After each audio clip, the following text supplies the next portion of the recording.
여러분 안녕하십니까? 1980년 5월 18일 전라도 광주에서 터져나왔던 5.18 사태는 광주 민주화운동일까요? 아니면 북괴와 함께한 무장폭동일까요? 전 시간에도 말씀을 해드렸습니다만 5.18 계엄군에 대한 명예회복을 윤석열 정부의 국방부가 공식 승인을 내주었지요. 우리는 끝까지 전라도 광주 5.18 사태에 대해 끝까지 진실을 파헤쳐야 합니다. 5.18 당시 미 사령관 위컴 장군의 충격 발언, 비밀 해제가 된 미국 비밀 문건, 5.18은 김대중과 북한의 폭동. 정성산TV 좋아요, 구독, 알림은 큰 힘이 되겠습니다. 자, 스카이데일리가 단독으로 이정린 전 차관 당시 주한미군 사령관 발언 증언, 단독 5.18 진실 찾기, 위컴 장군 총 뺏은 폭도는 소탕 마땅, 공권력에 대응하는 권력은 절대 있을 수 없어, 전 공수부대 지역대장 간첩 섞여 있는 건 상식. 1980년 5.18 당시 주한미군 사령관이었던 존 A. 위컴 장군은 광주 사태에서 민간인이 군인과 경찰의 총을 빼앗아 군인에게 대응한 것은 또 다른 적으로 간주되며 정규군이 즉각 소탕해야 한다라고 발언한 것으로 나타났습니다. 이정린 전 국방부 차관은 사단법인 국군 명예회복운동본부 창립식 축사에서 위컴 사령관은 국가에는 정규군보다 더 강한 집단이 있어서는 안 된다라고 말했다며 이같이 밝혔습니다. 미 정보당국은 일찌감치 5.18 광주 폭동은 북한이 사전 계획하고 주도한 것으로 판단했습니다. 미 국무부가 기밀 해제한 비밀 문건은 5.18은 김대중 추종자들과 북한 민간 공작대원들이 개입한 것으로 공식 기록하고 있습니다. 구체적으로 기밀 해제된 문서번호 80 서울 006865의 외교 전문에 따르면 1980년 당시 윌리엄 클라이스틴 주한 미국 대사는 간첩, 이창용 생표 등 이 모든 일의 배후에 불선 세력들과 공산주의 선동가들이 있다라고 당시 워싱턴에 보고를 했습니다. 이런 가운데 미 정보당국과 국무부, 주한 미국 대사에 이어 5.18을 바라보는 주한 미군 사령관의 인식이 전직 한국 국방부 차관의 발언을 통해 처음 공개가 된 것입니다. 이정린 전 차관은 5.18 당시 합참의장 보좌관을 지냈다라며 위컴 장군은 직접 발언을 전해 들었던 시공간적 배경을 설명한 뒤 공권력에 대응하는 권력은 있을 수 없고 미국 경찰에 대응하는 자에 대해 미국 경찰이 어떻게 하는지를 보면 미국의 개념을 이해할 수 있다라고 당시에 위컴 장군의 발언을 전했습니다. 이에 대한 한 5.18 연구가는 스카이데일리와의 통화에서 왕조 시대에도 무력으로 왕정에 대항하는 것을 항적이라고 했다라며 역적으로 보고 용인해선 안 된다는 개념인데, 오늘날 만약 누군가 서울 광장에서 경찰에게서 총을 빼앗아 경찰을 쏘면 강력하게 엄벌해야 하는 것 같은 이치라고 설명했습니다. 5.18 당시 시위대의 항고 패턴은 부마 사태 때와는 달랐다는 새로운 증언도 나왔습니다. 1979년 부마 사태와 1980년 5.18 폭동 진압 작전군으로 참가했던 전직 공수부대 지역대장은 부마 때와 달리 5.18 당시 폭도들 속에는 분명히 간첩이 섞여 있다는 생각은 공수대원들에겐 상식이었다라고 충격적인 증언을 쏟아냈습니다.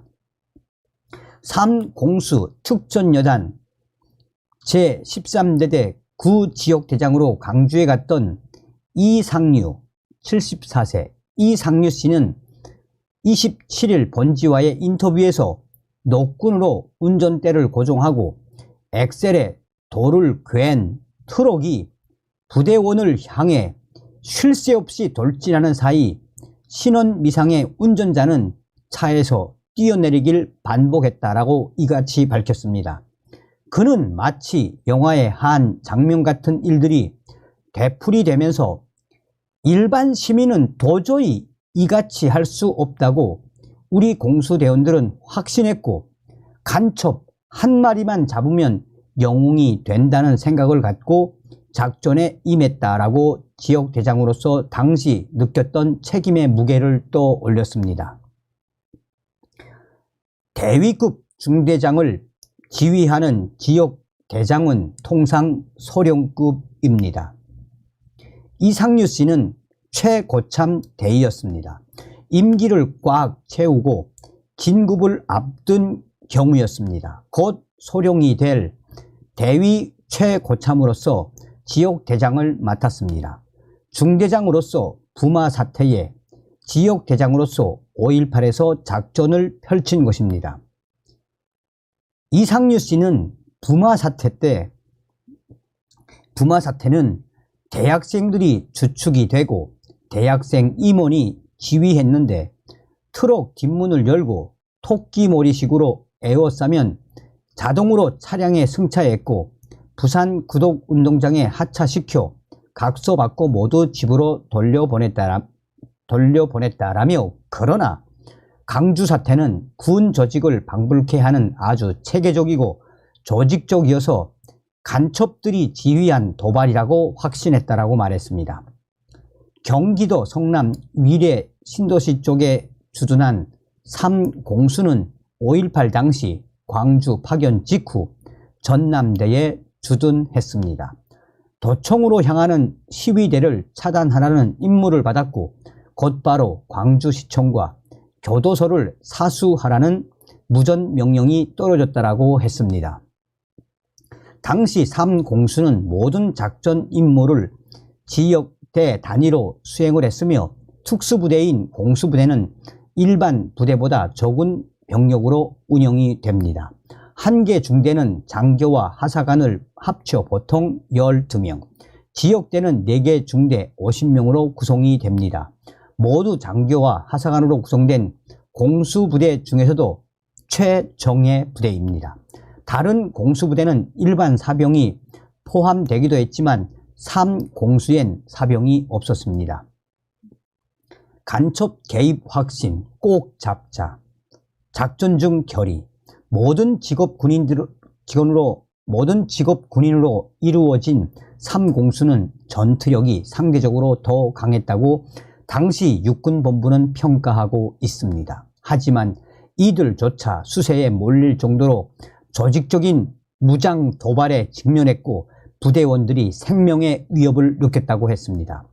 이 씨는 아시아 자동차 생산 군용 트럭과 민간 관광버스 장갑차들이 3공수 부대원들을 향해 무차별 돌진하는 사태가 연속적으로 계속됐다라며 트럭 짐칸에 장작을 싣고 기름을 부어 불을 붙이고 운전자는 엑셀 아래에 돌을 괴고 운전대를 나무로 고정한 채로 중간에 뛰어내렸다고 거듭 강조했습니다.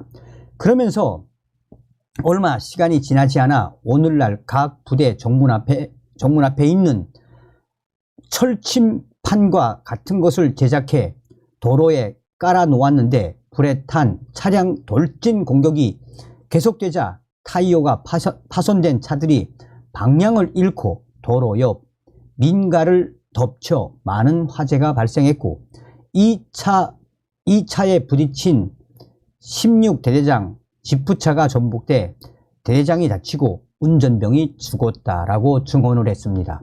그는 계엄군의 사격도 있었다라고 말했습니다.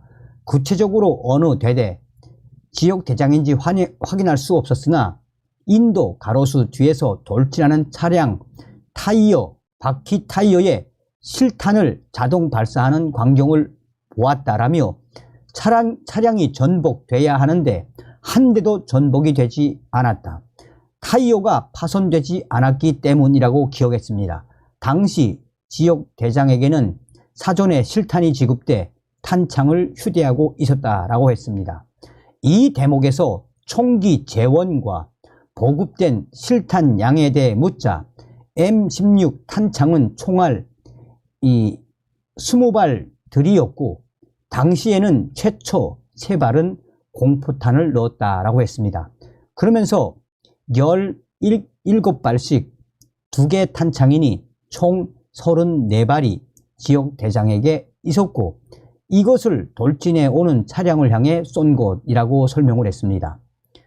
이 씨는 동료 지역 대장이 총을 쏴도 타이어가 터지지 않는 상황을 유심히 지켜봤고 5.18이 끝난 뒤 부대에서 타이어를 향해 직접 사격하는 검사를 해봤다라고 증언을 했습니다.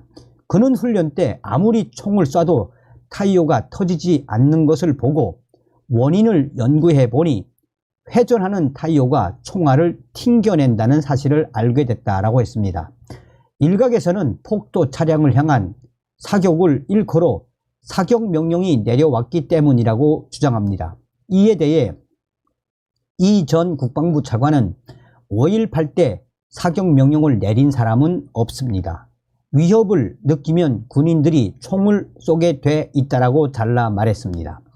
불에 탄 채로 군인을 향해 돌진하는 차를 향해 쏘는 건 군인의 인명피해를 줄이기 위한 불가피하고 정당한 조치라고 설명했습니다. 이처럼 수세에 몰려 가까스로 생명을 부지했는데 지난해 KBS 특집 다큐에는 3공수를 학살자로 매도하는 방송에 크게 분노해 항의도 했다라고 전하고 있습니다. 자, 스카이 데일리가 강조하는 핵심이 뭡니까?